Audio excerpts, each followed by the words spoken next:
Hello दोस्तों, कैसे हैं आप सब। दोस्तों, अभी की बहुत बड़ी खुशखबरी है कि एक एनबीएफसी ऐप का लाइसेंस कैंसिल कर दिया गया है। और वो किस कारण से किया गया है, इसके बारे में इस वीडियो में बात करेंगे। तो पूरा वीडियो आप एंड तक देखिएगा। और वो क्या गलती किए थे, किस कारण से रद्द किया गया है, ये सब कुछ देखिए। और हम आपको बार बार समझाते थे कि आपके साथ कोई भी दिक्कत होता है तो आप आरबीआई को कंप्लेन करिए, आरबीआई को कंप्लेन करिए। लेकिन आप लोग बोलते हैं नहीं, कंप्लेन कर कोई फ़ायदा नहीं होता। देखिए कैसे एनबीएफसी का लाइसेंस कैंसिल कर दिया गया। अगर वो गलती कर रहा था, वो क्या गलती कर रहा था, उसके बारे में बात करेंगे। आप लोग बोलते हैं कुछ सुनवाई नहीं होता, कुछ नहीं होता है। तो दोस्तों, बहुत सारा कस्टमर भी है, बहुत सारा एनबीएफसी ऐप है। अब सबका धीरे धीरे करके देखता है आरबीआई। अब कोई ऐप का एक्सेस कंप्लेन हो जाता है, हद से ज़्यादा कंप्लेन हो जाता है, तब उसका लाइसेंस कैंसिल कर दिया जाता है। इसी वजह से आपको बोलते थे कि आप बार बार कंप्लेन करिए अगर कोई एनबीएफसी आपको बार बार परेशान करता है तो क्योंकि अगर आप बार बार कंप्लेन करिए तो ज़रूर उसका लाइसेंस कैंसिल कर दिया जाएगा, ज़रूर उस पर कुछ पेनाल्टी लगेगा। इसी वजह से आपको बोलते थे बार बार उस एनबीएफसी का कंप्लेन करिए जो आपको हद से ज़्यादा परेशान कर रहा है, या नहीं तो आरबीआई के रूल का वो उल्लंघन कर रहा है, या नहीं तो आपका डेटा लीक कर रहा है, आपके फैमिली मेम्बर को कुछ कुछ बोल रहा है। तो इसी वजह से हम आपको बोलते थे कंप्लेन करिए, कोई एनबीएफसी आपके साथ ऐसा कर रहा है तो आप लोग समझते ही नहीं थे, आप बोलते कुछ नहीं होगा। तो चलिए हम इस एनबीएफसी के बारे में बात करते हैं जो एनबीएफसी को बंद कर दिया गया है, लाइसेंस कैंसिल कर दिया गया है जिसका। अब वो किस कारण से किया गया, क्या गलती था, उसके बारे में बात कर लेते हैं। आपके स्क्रीन पे शो होगा वो जो एनबीएफसी ऐप था। आरबीआई ने कैंसिल कर दिया इस एनबीएफसी का लाइसेंस। ग्राहकों से वसूल रहा था ज़्यादा ब्याज, डेटा लीक का दोषी भी पाया गया। ये एनबीएफसी क्या कर रहा था, डेटा लीक कर रहा था। जो बहुत सारा एनबीएफसी है जो अभी अभी भी कर रहा है, वो क्या कर रहा है, बहुत आदमी का क्या बोलता है कि नाम सब कुछ उसके क्या होते हैं, जो भी रिलेशन में रहते हैं सबको, पड़ोसी को बताते रहते हैं कि ये आदमी इतना का लोन लिए हुआ है, ये कर रहा है, वो कर रहा है। इस तरह का काम कुछ कुछ एनबीएफसी कर रहा है, तो उसके बारे में हम आपको बोलते हैं कि कंप्लेन करिए, जरूर उसका भी लाइसेंस कैंसिल कर दिया जाएगा, क्योंकि ये एकदम गलत बात है। और वो जो कॉन्टैक्ट लिस्ट पे बहुत सारा एनबीएफसी ऐप है जो कॉन्टैक्ट लिस्ट पे जो कॉल कर रहा है, उसके बारे में हम बोलते हैं कंप्लेन करिए। जरूर ना जरूर थोड़ा थोड़ा दिन के बाद आपको ये सुनने को मिलेगा कि एनबीएफसी का कैंसिल कर दिया गया लाइसेंस, क्योंकि ये गलत काम कर रहा था। आपको लगता है कि उसको फ़र्क नहीं पड़ता, पर आरबीआई को फ़र्क पड़ता है। जब कोई भी कंपनी कोई भी एनबीएफसी कंपनी का बहुत ज़्यादा कंप्लेन सुनने को मिलता है तो उसका लाइसेंस कैंसिल कर दिया जाता है। जैसे इसका कैंसिल कर दिया गया, ये डेटा लीक कर रहा था और ग्राहकों से ज़्यादा ब्याज वसूल रहा था। ये कौन सा एनबीएफसी है उसके बारे में बात कर लेते हैं। RBI cancel licence of AC Money, ACEMONEY, AC Money NBFC. ये बहुत बड़ा एनबीएफसी ऐप था जिसका जो है लाइसेंस कैंसिल कर दिया गया। एसी मनी लिमिटेड का लाइसेंस सर्टिफिकेट ऑफ रजिस्ट्रेशन रद्द कर दिया गया। इसका लाइसेंस क्या हुआ है, रद्द हो गया है। RBI cancel licence of AC Money. भारतीय रिजर्व बैंक ने सोमवार को एक NBFC AC Money India Limited का लाइसेंस सर्टिफिकेट ऑफ रजिस्ट्रेशन रद्द कर दिया गया, यानी एकदम कैंसिल कर दिया है।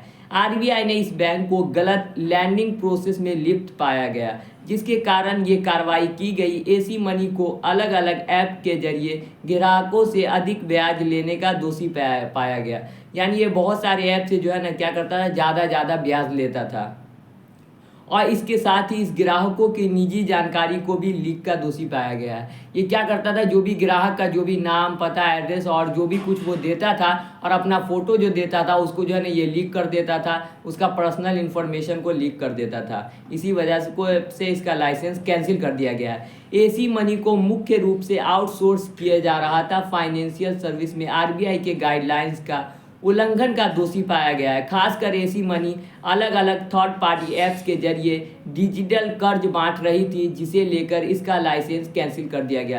थर्ड पार्टी ऐप जो हम बोलते हैं कि ये बहुत बेकार ऐप है, इससे जो है लोन नहीं लेना चाहिए क्योंकि पर्सनल डेटा लीक कर देता है, और उसको इंडिया में बैन भी कर दिया गया है। तो उस ऐप से ये पैसा दिलाता था और ज़्यादा ब्याज वसूलता था। आरबीआई ने ये कदम आरबीआई एक्ट 1934 की धारा 45A(6) के तहत उठाया है। आरबीआई के एक्ट 1934 के तहत ये फैसला सुनाया गया है। ये आरबीआई के रूल का सरासर उल्लंघन कर रहा था, इसी कारण से इसका लाइसेंस कैंसिल कर दिया गया है।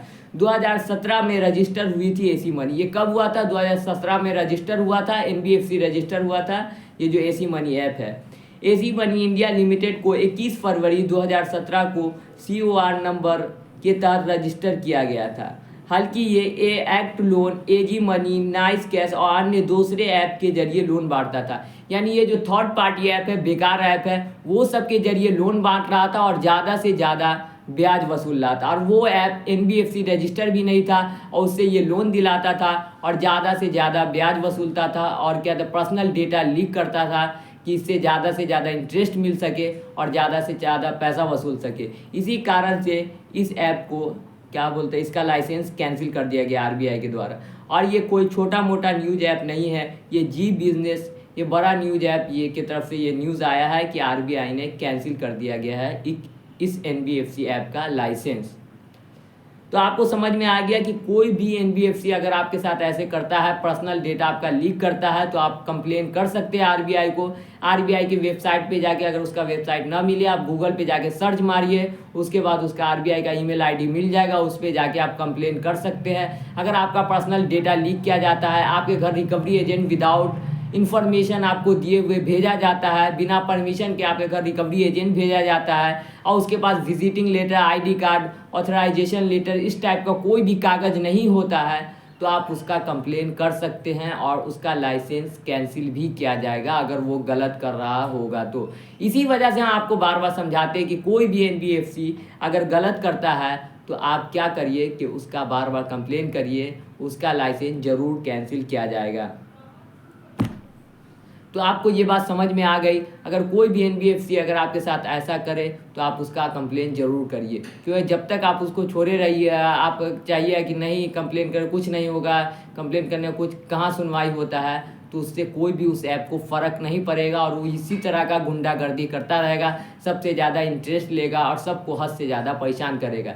इससे बस आप ही नहीं परेशान होते, इंडिया के बहुत सारा ऐसा जनता परेशान होता है। इसी वजह से हम लोग ये वीडियो बनाते हैं। तो बस आप इतना भी तो कर सकते हैं, बस कंप्लेन करना है, आप कंप्लेन कर सकते हैं। अगर कोई भी एनबीएफसी ऐप किसी का डेटा लीक करता है, किसी को गलत इन्फॉर्मेशन, किसी का इन्फॉर्मेशन लीक कर देता है, इस टाइप का चीज़ करता है तो दोस्तों ये वीडियो आपको अच्छा लगा तो मेरा चैनल सब्सक्राइब कर दीजिए, ऑन नोटिफिकेशन ऑन कर लीजिए। और कोई भी दिक्कत है एनबीएफसी ऐप को लेके तो आप कमेंट सेक्शन में ज़रूर पूछ सकते हैं। तो बाय दोस्तों।